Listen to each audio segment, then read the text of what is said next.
Hi there, everyone. Welcome to Slate's amazing Wednesday Night Live. This is our extra special end of term Supreme Court is over woot woot edition, and with the huge caveat that it feels like it's been 400 million days since the term ended. I'm Dahlia Lithwick. This is Mark Stern. Hi. Hi. And we cover the Supreme Court, and we're here to hopefully tell you what the heck happened and what comes next. And this is me telling you, send in your questions starting now till the end of this broadcast, and we will get to as many of them as we can. Okay. Hi, Mark. Hello. Let's start with the part where we eat crow. Both you and I opened the term, the 2019 term, in various iterations, screaming, the sky is falling, doom and gloom, end times, kill me now. And I think we can agree it didn't turn out as bad as all that. So here's the part where we apologize to the people. I apologize to no one. No, I think that some of our doom and gloom at the beginning of the term was wrong. And I would highlight two cases in particular, the LGBTQ discrimination cases, which were a very clean win for progressives, and the DACA case, in which John Roberts joined the four liberals to block Trump's attempt to kill DACA and deport Dreamers and end their benefits. Those two I just called incorrectly. I was really stunned by the outcome in both cases.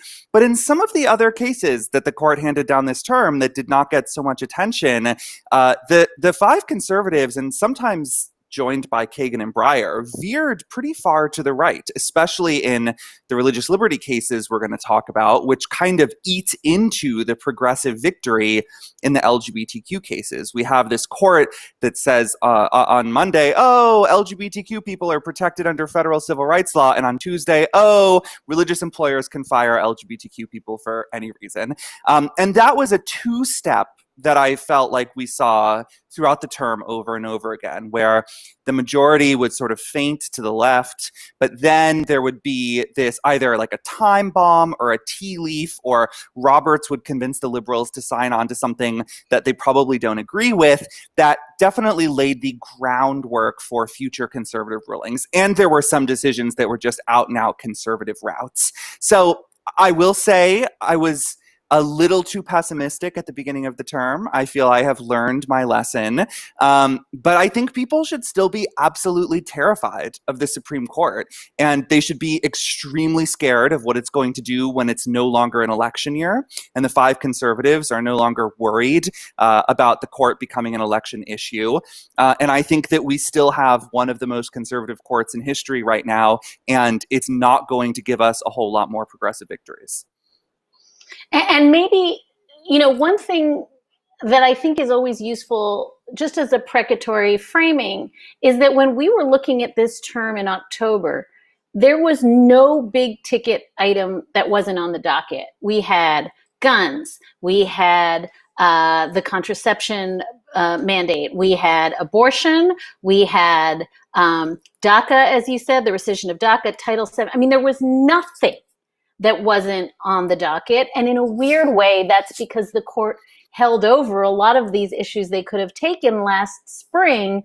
They held them over. We both looked at each other, I remember in October, and thought, do they know it's an election year? Like, do they know they're going to have to contend with all of these, plus what I've come to call the law of Trump cases, which in so many ways are surprising, but at minimum we can say, we knew they were going to have to contend with these financial records cases. So all of that was on the docket. And I think both you and I agree that the one savvy player in this whole thing, John Roberts, was not going to let this be a term wherein in the last 2 weeks of June, because that's when we thought the term was going to end in June, it was going to be a rout, that every single big ticket case was going to be 5-4 for the conservatives. And then it became a process of always kind of reverse engineering what are the losses that he's willing to take? Where is he willing to kind of slow walk something? Where is he willing to do something that looks authoritative, but in fact, as you said, has a poison pill in it? That was, I think, manifestly what we saw happen this term, where there was no headline in the last 2 weeks of the term that said, this is the most conservative court in 100 years. Progressives, get out to the polls and vote for Joe Biden. Nothing like that happened. And that, in some sense, you and I think both wrote, means that John Roberts won the term. Yes, John Roberts is the clear winner here, and he really mastered making both sides feel like they won in some of these cases. Like the Trump financial records and tax return cases were perceived as victories by both sides, and that's because they were so cryptic and kind of confusing that you finished it and you thought, like, were there 5 more pages that were supposed to be added on here where Roberts actually says what they're holding and what's going to happen? And there weren't, because, hey, by that point it was already July, and everyone was cranky, and John Roberts just wanted to clean his plate of these stinky, stinky cases, and he did a really good job with it. In the abortion case, he brilliantly managed to deliver what seemed like a win to reproductive rights, which actually rolled back protections for abortion access and made it easier for states to regulate abortion clinics potentially out of existence. Roberts kept making these moves where, like I said before, it felt like a liberal victory at first. When you read a little deeper, you said, okay, I see how Roberts is going to use this in the next case to, say, uphold a Florida ban on abortion or limitation on abortion, or basically run down the clock to the point that Congress is never going to get its hands on these financial records, even though John Roberts said they could in theory. And what's funny about those kinds of decisions is that Roberts is trying to prevent the court from looking political, right? He doesn't want it to be in the headlines. He doesn't want liberals to be thinking, we have to vote for Joe Biden because this court's out of control.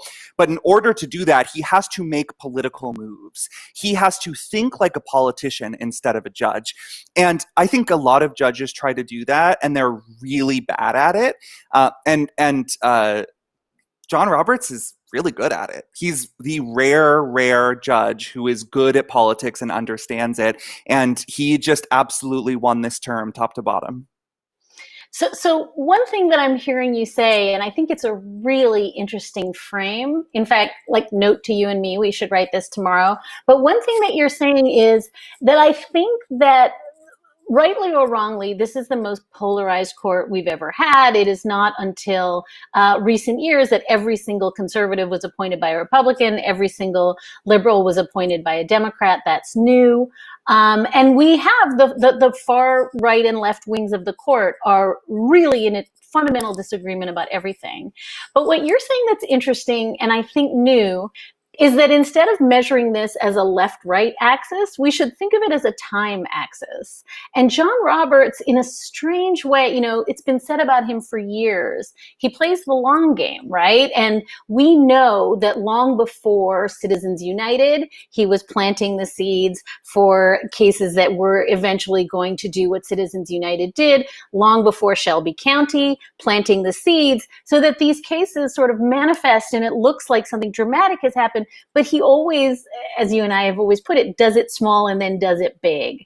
And I think one of the really interesting themes of this term is fights among progressives about what was a win. And so there was, after, you know, you've just described June Medical, this was functionally exactly the same regulation that the court had only 4 years ago struck down in Whole Women's Health, comes up now from Louisiana. The only question before the court, you put this on the podcast, is whether the substitution of Brett Kavanaugh for Anthony Kennedy means the law has changed.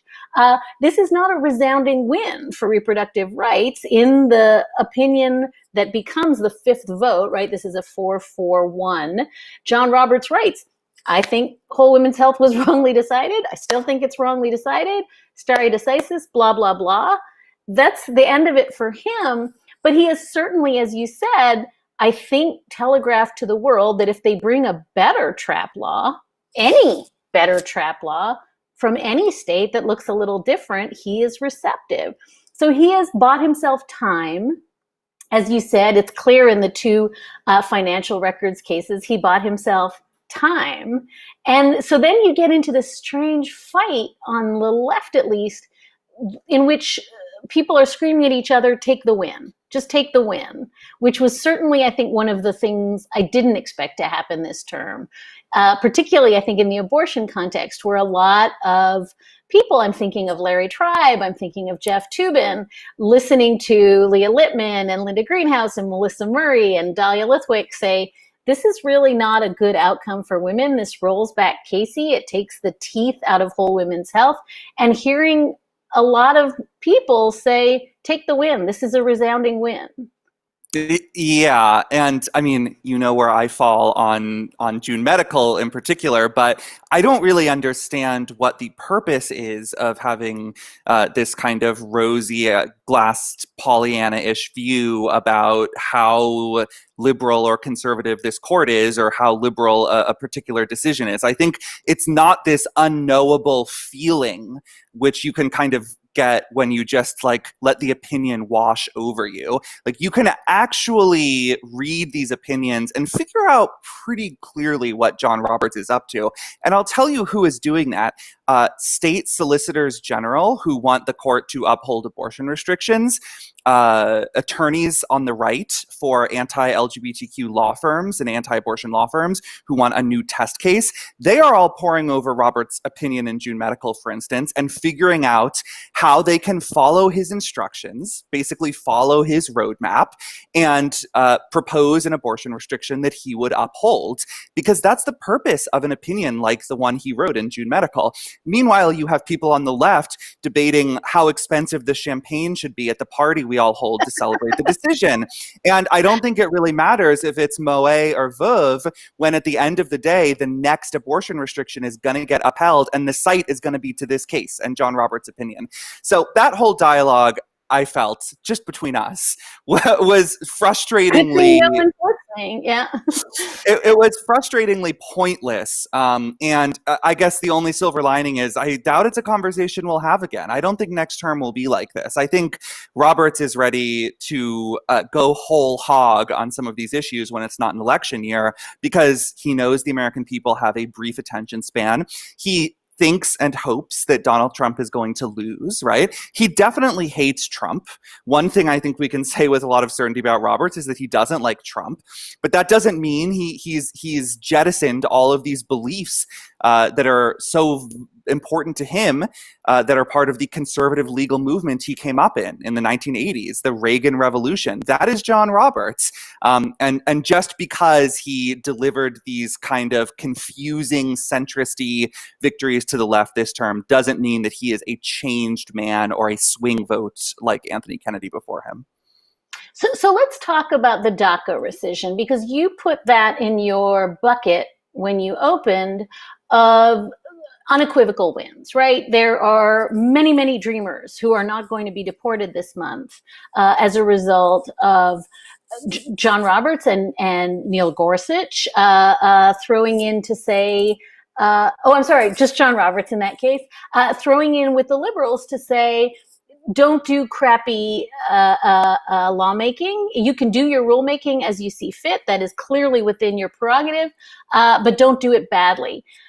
There's another in my bucket of don't tell me to take the win. This isn't a win, that says, and I think Ted Cruz has been sort of pulling on this thread, and I think certainly John Yoo is pulling on this thread that says, no, you can just reverse engineer that DACA decision to say this is exactly how you do deportations next time. John Roberts gave us a roadmap for how to not do this wrong. And I remember this time last year, you and I were saying that about the census case, that John Roberts, even when he gives you an unequivocal win, also says, and this is an Elena Kagan trick on the other side, by the way, but if you read really carefully, there is no question that the president has the authority to rescind DACA. And if he does XYZ, he can do it lawfully. So I think even the things that you put in your opening, in the sort of box of this is just a straight up win, doesn't look like that if you think about the fact that John Roberts has now signaled that he is absolutely open to the general proposition. Right, of course. And he also added this really horrible section to his opinion where he basically said there's no way that Trump rescinded DACA because he's racist toward Latinos and immigrants, and essentially altered the law of proving racism by saying, yeah, we know that Trump said all this stuff about how Mexicans are rapists and all immigrants are terrible and shithole countries and so on. But we're just going to ignore that because I have now decided that when presidents make racist statements, we are not going to consider them when we're evaluating the constitutionality of his policies. And that is a huge change. I mean, that is a sea change in how we assess equal protection challenges when there is a racist president who does racist things. And it went so far that Justice Sotomayor, who joined the rest of the opinion, refused to sign on to that and wrote separately to say, why are we going out of our way to reach this issue that we don't have to in order to make it more difficult for future plaintiffs to challenge racist immigration actions? And I think the implicit answer is because John Roberts wanted to wring more concessions out of the liberals. He knew that he could line up at least a couple liberal votes for this opinion, and that at least some of the liberals would hide their head in a paper bag and sign on to whatever he wrote. And that's what three of them did. And Sotomayor couldn't take it. But in some of the other cases, she was a team player and she did sign on to stuff that I doubt she believes. And that's more of Roberts like marshaling his troops behind him, figuring out how to grab these votes because he has learned the rule of five. As Justice Brennan used to say, with 5 votes, you can do anything around here. It is Roberts' court. It is Roberts' constitution. He may present himself as a humble, modest man. Perhaps he is in some ways, but in others, he really doesn't hesitate to state the law of the land and basically just use whatever he, John G. Roberts, believes to be right as the basis for that law. So we have a question from Janat who says, to what extent is John Roberts' problem simply based on procedure and how things have to be done properly? And I think it harkens back to something you and I wrote at the end of last term, Mark, when we said after the attempt to get the citizenship question onto the census failed, largely because it literally looked like a clown car with like Wilbur Ross popping out one side and, you know, just the complete mayhem and the unwillingness of Justice Department lawyers to participate in a case that started to look like a fraud upon the courts. It was just done badly. And I think you and I, our watchword at the end of last term was, this is John Roberts, at least in the census case, saying, lie to me better. Just lie, but make it pretty. And I think the guts of this question is the same thing, which is clearly in DACA, he had no problem with the notion of this rescission of that power. As you said, he did not do much to make manifest what we all know, which is that this was a fundamentally racist in nature. And then it's just that the lying is so damn bad that you just can't do things by tweet and by crappy memo and then another crappy memo that tries to fix the crappy memo. And it raises this question, I think it's at the heart of the question we're being asked, which is, if all of these things had just been done better, all of it, we would be in much more dire straits today. Part of the problem we have is that shoddy lawyering can be cured. Right. And I think of 2 other cases where Trump was able to cure the lawyering, or Trump's people were able to fix the shoddy lawyering, and John Roberts was happy with it. The first was, of course, the travel ban, banning entry from citizens of a bunch of Muslim majority countries, which is still in effect, and also the trans troops ban, banning the enlistment and service of transgender people in the armed forces when they were already serving honorably and without incident. And in both cases, the initial rollout was really terrible. It was just laughable. The trans troop ban was by tweet. The travel ban was this ridiculous executive order that Stephen Miller had like scrawled on the back of an envelope and like faxed over to the Justice Department. And I think that if those had gone straight to Roberts, he might have said, this is really terrible lawyering, like lie better. But they didn't get to Roberts until everybody at the Justice Department had taken a deep breath and drawn upon their deeper existential bigotries and figured out how to paper over all of the overt prejudice here and pretend like this was all about national security. And John Roberts bought that. Maybe he just thinks that national security is really important and he'll swallow that justification every time. But if you compare those two to the census citizenship case and the DACA case, you do see stark differences. The Trump administration just never figured out how to lie well about the reason for the census citizenship question. And it's become this running joke now, right? That they needed to find out people's citizenship to better enforce the Voting Rights Act, which was just a brazen lie. Everybody knew it. And still these lawyers, and shame on them forever for doing this, these lawyers at the Justice Department, both political appointees and career civil servants, went to court and lied about why this was happening and apparently had no compunction about doing it. And I think it's disgusting that these people will be welcomed back to Jones Day and Kirkland Ellis and all of these white shoe law firms when their awful, morally abhorrent service for the Trump administration is done. And we saw something very similar in DACA, right? Why is Trump rescinding DACA? Because Donald Trump is a racist whose campaign began by him slandering Mexicans as rapists, right? This guy is a flaming bigot, and yet he pretended as if he wanted to rescind DACA because he felt it was unconstitutional, right? We all know Trump, the legal scholar, really pores over those ancient texts.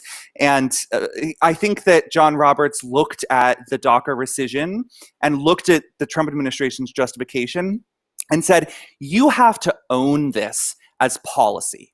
You cannot pretend like this is unconstitutional and you've got to end it because the courts will strike it down otherwise. That's not how this works. That's not how presidenting works. If you want to end DACA, you've got to do it yourself, and you've got to say, I'm ending it because X, Y, and Z, because I don't like immigrants, because I don't think young immigrants should be able to live here, because I think Mexicans are rapists, or whatever. You've got to say it, and apparently those justifications would all be fine with Roberts. I think if Donald Trump had written on a Post-it note, I am rescinding DACA because Mexicans are rapists, and then sent that to the Justice Department to flesh out, maybe Roberts would have believed it, but he was not willing to buy the lies presented in this case. And more importantly, he wasn't going to have his court be the one that finally ended DACA and subjected more than 700,000 people to deportation. He wasn't going to have that on his shoulders, and rightly so. He didn't deserve to have that on his shoulders. That was Trump's shit pile to deal with, and Roberts wasn't going to shovel it for him. Earmuffs, if you have your little people listening. Mark, let's talk a little bit about about Bostock for a minute, because that was the other one that you put in your unreserved win column at the beginning, and it surprised, I think, a lot of us that John Roberts, Neil Gorsuch, this turns into, this is a question of whether Title VII of the Civil Rights Act protects gay workers and transgender workers from being fired. And I think we also forget how many states did not have pre-existing protection. So this really changes, effective the day it comes down, changes the landscape in this country without a doubt for workers. Let's stipulate. I think there's one interesting conversation we can have about who is this Neil Gorsuch? Tell me about this most interesting man in the world. And we should have that. And the other nested question in there is this fight about originalism and original public meaning. And suddenly every single conservative on the court in that case is saying, like, no, I'm Justice Scalia's like actual heir to the throne. And I think that's interesting. So I want to talk about both those things, but I want to talk about it looping back to where you started, Mark, which is there are poison pills in these cases, because if, in fact, religious objectors or religious schools can get around all the protections afforded with one hand, then we really do have another example, I think, of the court giveth, the court taketh away. So now I've asked you, I think, 6 questions in the span of a minute, but any part of that you want to sort of interact with. But I do think it's such an important point you led with, which is the court continues to give expansive, statements about civil liberties and civil rights protections and hollows them out with protections for religious liberty. So any piece of that you want to gnaw on, gnaw away. So I'll say this. For many years, conservative judges and justices on the Supreme Court presented themselves as judicial minimalists who believed in judicial restraint, right? And they were like, we just want to interpret the Constitution narrowly and do strict construction and yada, yada, yada. And we don't want this, endless expansion of rights for everybody because that's not the court's job. And I think that somewhere along the way, conservative judges, or maybe Leonard Leo, figured out that that didn't poll very well, that people like to hear that courts have expanded people's rights and people's liberties. And so I think a lot of conservative judges went from just saying no to civil rights to instead saying, well, what if we create this different kind of civil rights where the gay people will have their civil rights, but then the Christians will be able to kick them out of their cake shop and fire them from work. And we won't be castigated as bigots because we're saying gay people get their rights, but we're just also saying that those rights have to yield in the face of other rights that we care more about, but we won't say that part out loud. And I think that's part of what's at play here, and especially in Bostock, because you have this spectacle of Neil Gorsuch, a very conservative judge, writing this just sweeping endorsement of a theory of the Civil Rights Act that says it doesn't matter what Congress was intending. It doesn't matter what Congress was thinking about. What matters are the words. And the words obviously protect LGBTQ people because you cannot discriminate against gay people or trans people without taking their sex into account. And I think that's dead right. But then, 2 weeks later, you have Neil Gorsuch basically suggesting that all employment discrimination laws are unconstitutional and that they always have to yield in the face of religious objections.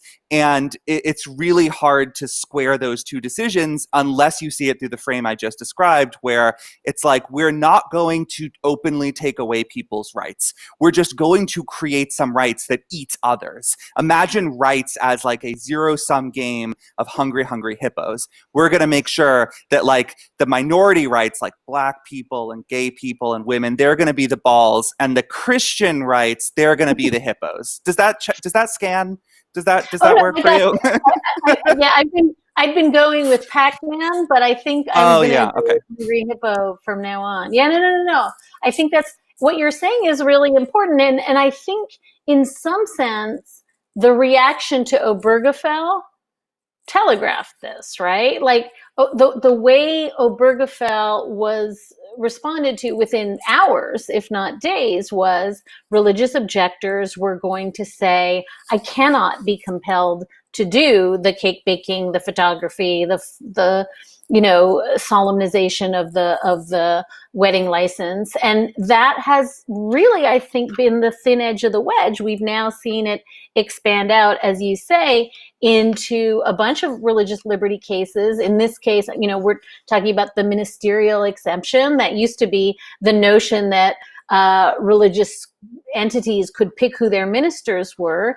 As of now, I guess if you are the janitor or the algebra teacher at a religious school, you are a minister for the court's purposes. And I think it does swallow the entirety of Bostock, certainly if you're a religious entity. So we're setting up this kind of clash of the titans between civil liberties and religious liberties in a way that it's clear which way this court tilts. And here's where I ask you about Justices Breyer and Kagan, who keep signing on with the program. Don't make that face.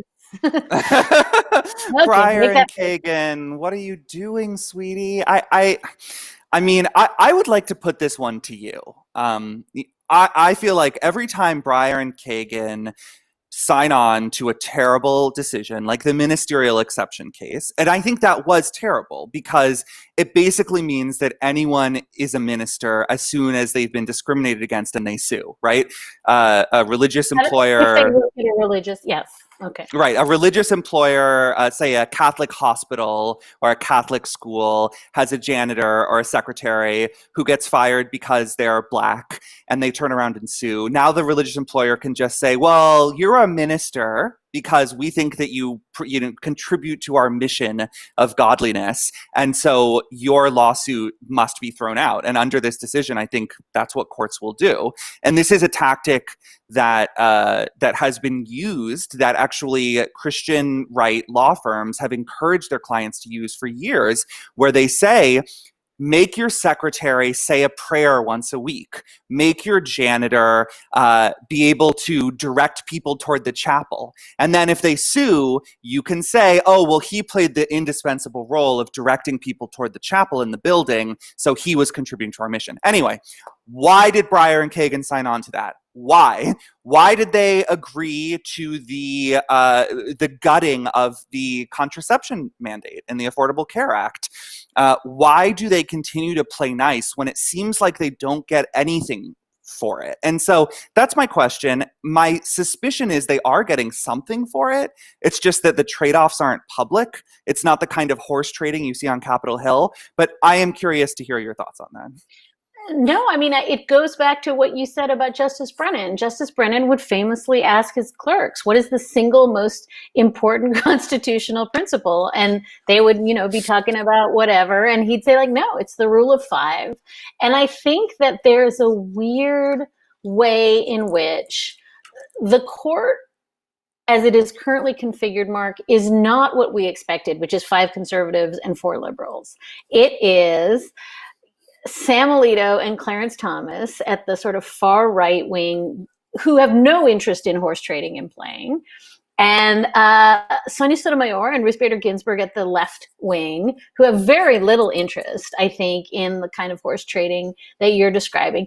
And then, improbably enough, John Roberts at the center, whatever that means, and I think we've made plain what we think that means, Elena Kagan and Stephen Breyer, and here's the really sticky part. Trump's justices, Gorsuch and Kavanaugh, who also seem willing to trade. I mean, to me, the most interesting part of this is that, stipulated, we only had 53 merits opinions this term. We've had fewer merits opinions than we've had, I think, in 100 years. I think the court, even during the Spanish flu, actually handed down more decisions than we got this year. So these numbers are wonky, but it was not a 5-4 term.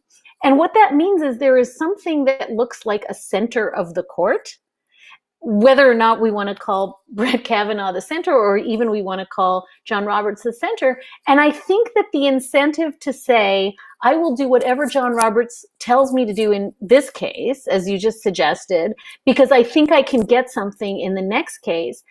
There are 5 people playing that game right now, which is just not what you and I anticipated coming into this term. Does that sound right?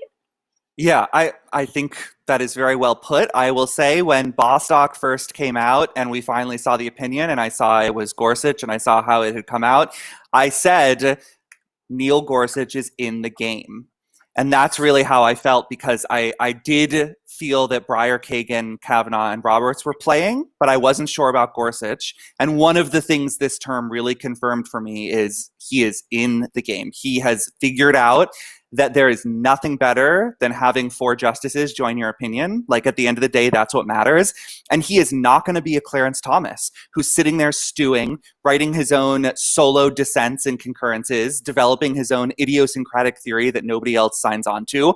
Neil Gorsuch wants to win. And there's a part of me that kind of admires that. And I think that the liberal justices in the center, Kagan and Breyer, they feel differently. Their motivations and incentives are different. They want to stave off the disasters.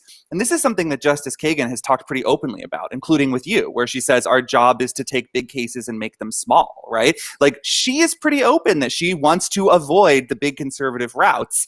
And I think that she can kind of come together with someone like Gorsuch and make a swap and figure out how to make it happen and get those 5 votes. So again, there's a part of me that admires that, but when it's a decision like the ministerial exception case, I have to wonder, like, where do your principles, like, how far can your principles stretch? Where do they reach their limits? And I also want to say, and this kind of transitions us to the insanity of the last 2 weeks, that there are 2 issues on which the conservative justices do not bend and do not yield. And those are voting rights and the death penalty.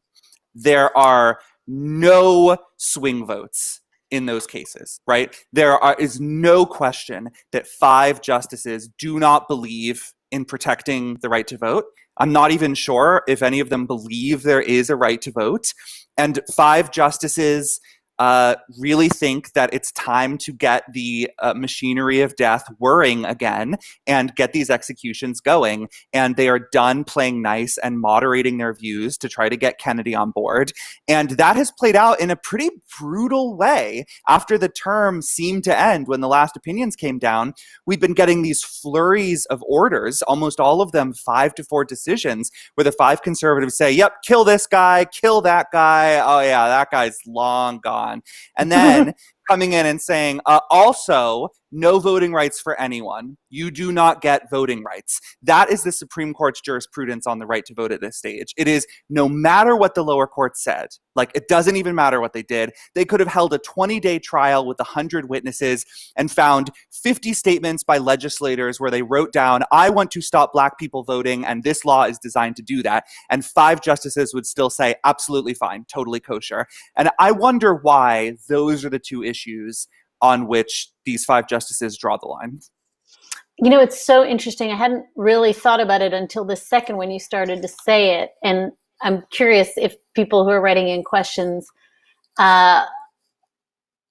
will say I'm leaning in too hard to what I'm about to say, but it is an amazing, if I map it back, Mark, onto what you said about time and John Roberts and time, to me, the paradox of what you're saying is in I mean, the voting cases started before the end of the term, right? We can start with the Wisconsin primary and move from there. But clearly, I know, hold it together.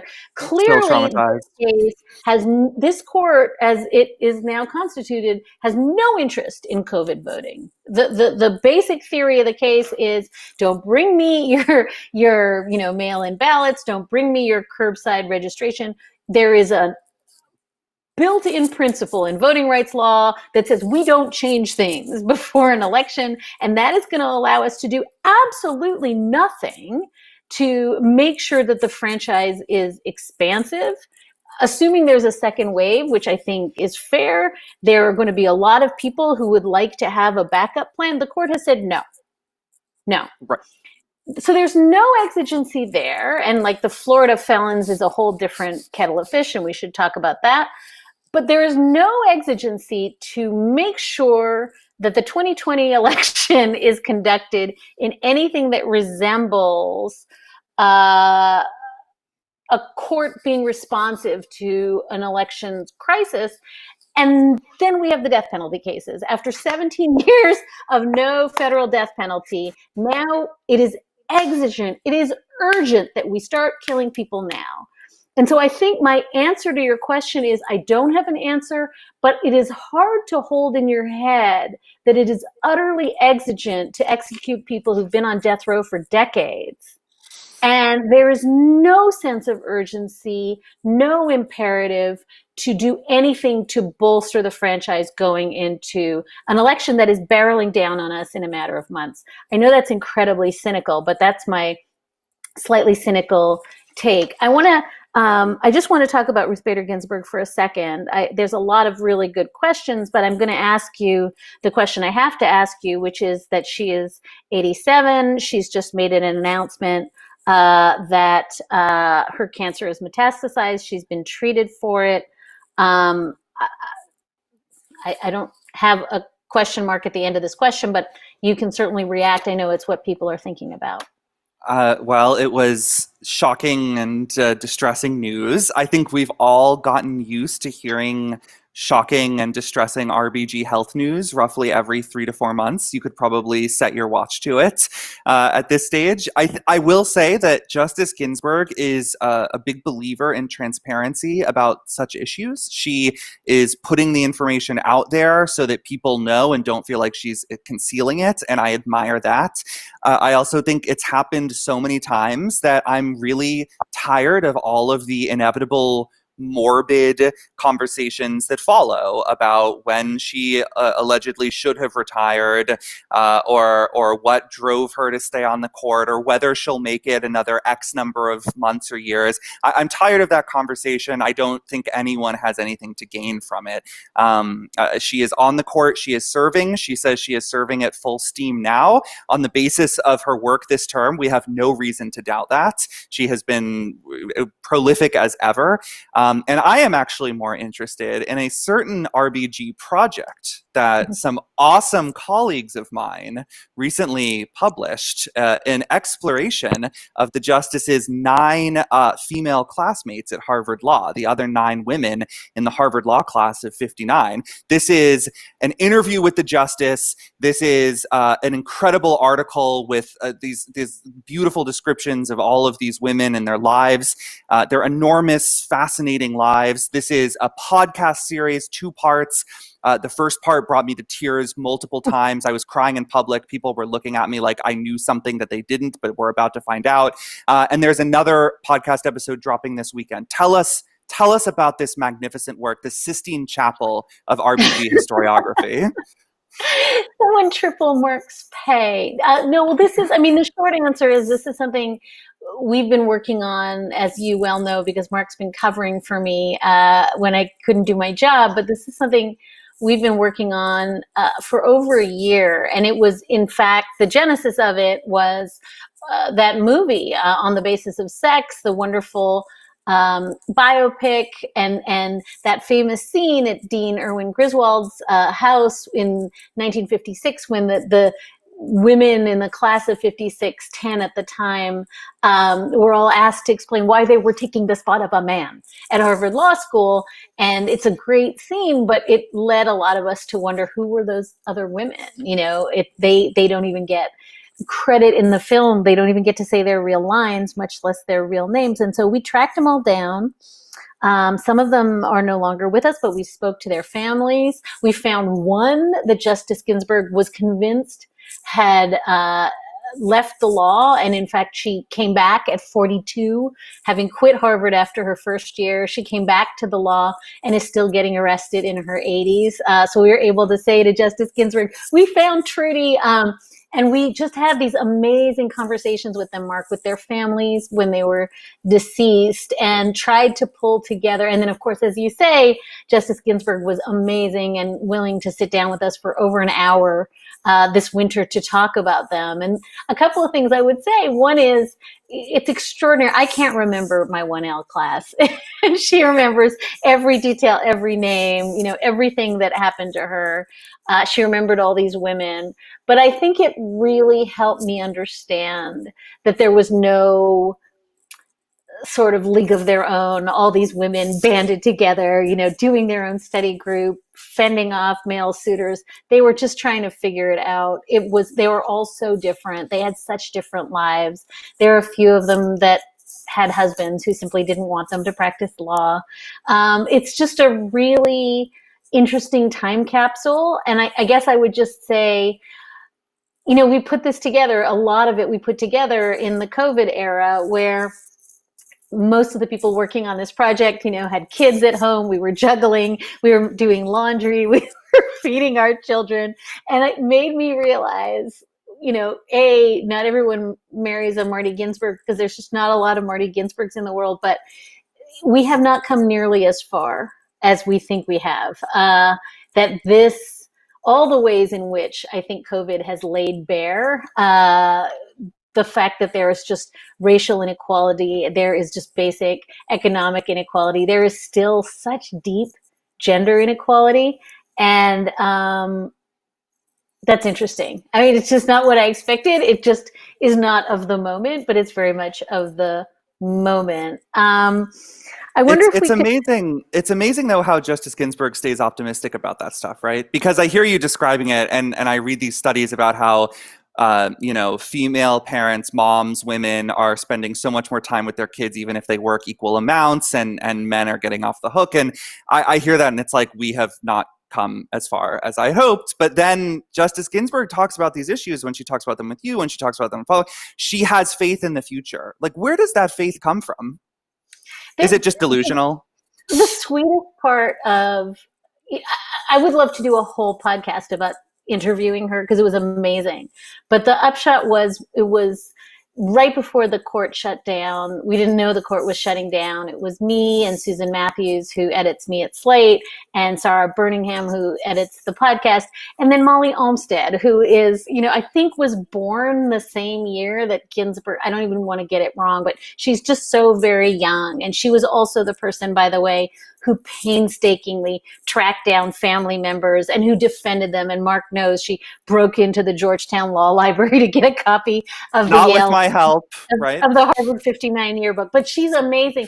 And throughout the whole interview, Justice Ginsburg's eyes were just locked on Molly. Like, she was talking to me, she was answering my question, but she just knows that the young people, and pro tip, we're not the young people.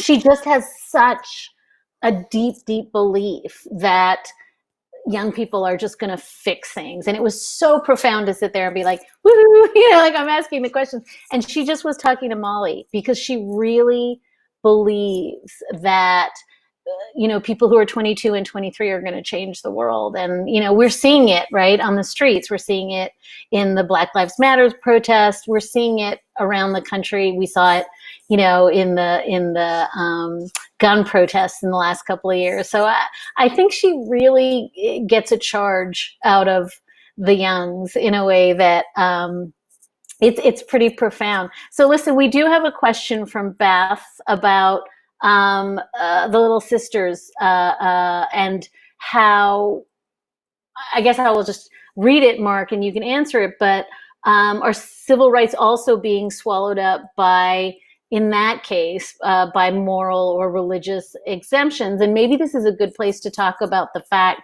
that that moral objection doesn't get litigated in the case, but it's important. Right. I mean, Little Sisters is just a tragic case because basically the court allowed the Trump administration to rewrite the Affordable Care Act to sort of take out the contraceptive mandate. And Justice Ginsburg has been beating this drum for a long time, but Congress wanted seamless contraceptive coverage for employees who need it. And the Trump administration basically came in and said, no, we don't want that. And we want religious employers to be able to keep women off these plans and deny them contraceptive care.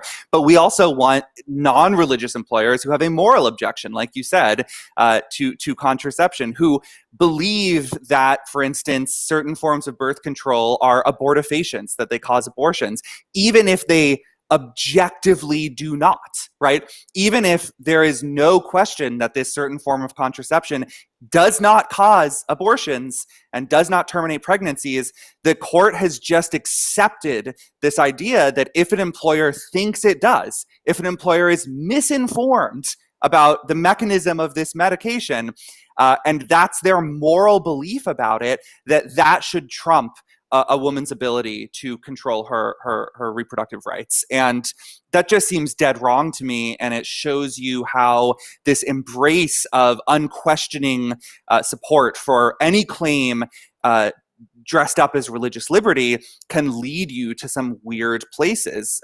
It can lead the court to just saying, well, we're going to let this Catholic school claim that a janitor is actually a minister because that's what they say, and who are we to doubt them? We've also gotten a few questions along these lines about Espinoza, the school funding case. And I think this is another illustration of the court going way far right on religious liberty. the Supreme Court only ruled 18 years ago that states could provide vouchers and tax credits to private religious schools. There was a big establishment clause problem there, right? Funneling taxpayer money to religious institutions, to religious exercise, would seem to be a violation of separation of church and state.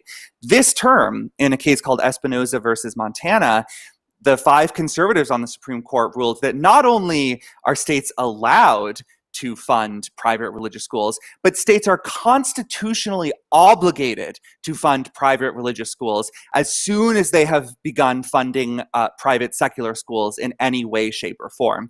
And that is just, I think Justice Sotomayor described it as perverse. I think that's an understatement. It really turns the First Amendment on its head, and it does mean that the religious liberty of these schools to receive government money trumps the religious liberty of everybody else to not fund religious exercise.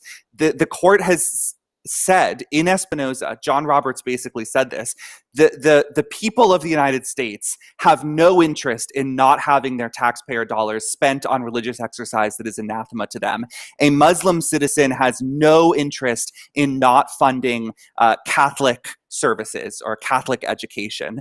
And I think that in theory, and this was another question we got, in theory, those kinds of decisions could end up panning out well for the left, because some people have said, well, it's time to start forcing Texas to fund madrasas, right?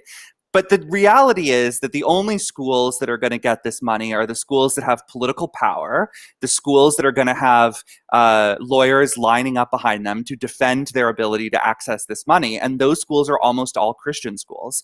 And there's also just a demographic fact that most religious Americans are Christians. And some religious minorities filed, I thought, a beautiful brief in Espinoza, where they said, we are deeply religious people. And we find the idea of being forced to fund other faiths and other religions just anathema to our own religious exercise. Why should the court only look at the religious liberty of schools that want government money? Why shouldn't they also look at the religious liberty of minority faiths who don't want to be funding other religions? And the court just shuts its ears and closes its eyes to that and says, we don't care about you. Similar to the contraceptive mandate, the court looks at the hundreds of thousands, if not millions, of women who stand to lose access to contraception, many of whom may believe that bodily autonomy is a religious value. There are many religions that believe that. And the court says, we don't care. We just don't care about you. And this is something you've written about so eloquently through the years, the little people who just get crushed at SCOTUS, particularly when the conservatives want to build this narrative about some people's civil rights trumping other people's rights.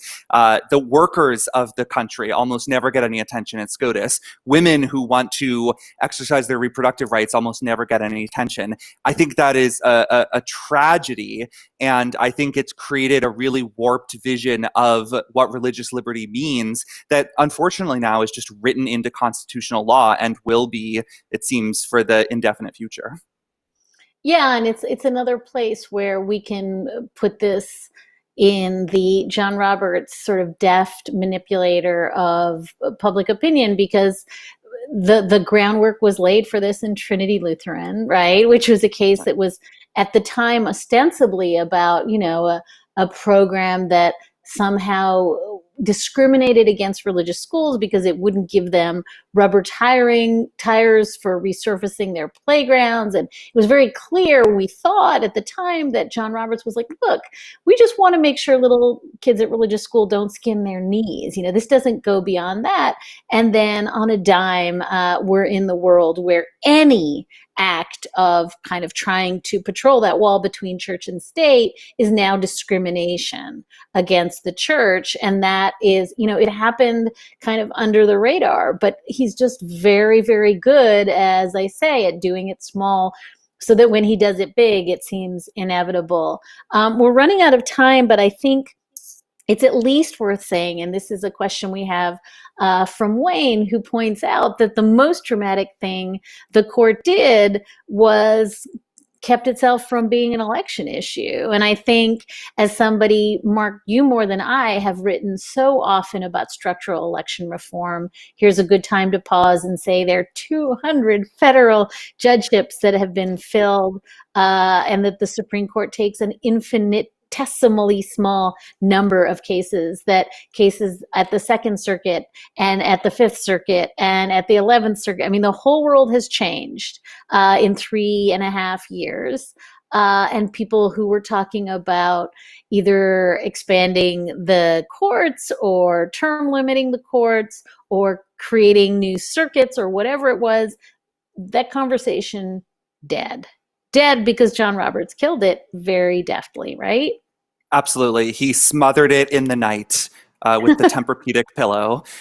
It was just brilliant what Roberts did this term. And I think we can close where we started by noting that Joe Biden is not talking about the Supreme Court on the campaign trail. Far left Democratic politicians aren't really talking about the Supreme Court. You don't see AOC talking about it that much, for instance. It is not a campaign issue so far. And I don't think it will become a big campaign issue unless there is a vacancy, which seems unlikely. And that is all because of John Roberts. So he didn't just win the term legally, he won it politically. And don't think that he's going to remain in this kind of defensive crouch for the rest of time, because the John Roberts who wrote Shelby County versus Holder, gutting the Voting Rights Act, he is still there. He is still sitting there, allowing Florida to disenfranchise former felons, shutting down attempts to make voting easier during a pandemic, and he is going to rear his head again and reveal his true nature once again. And so perhaps at the end of the day, we will just consider this the reprieve, the calm before the storm that lulled us into complacency before the true bloodbath. Wow. On that happy note, let's thank all of our amazing viewers for showing up. Thank you so much, viewers. Thank you for your terrific questions. I do a fair number of these. Most of the questions are usually bad, but these were really good. So thank you. We'd also like to thank Faith Smith and Britt Pooley, who put together this event and did a fantastic job, and persuaded Dahlia to put that ficus in the background, which I just so enjoyed looking at. It's really beautiful. I think you do need to water it just a little bit less, actually, but we can talk about that after. And be sure to join us same time next week for Slow Burn Live. We hope to see you there. Thanks. Thank you. Good night. Take care.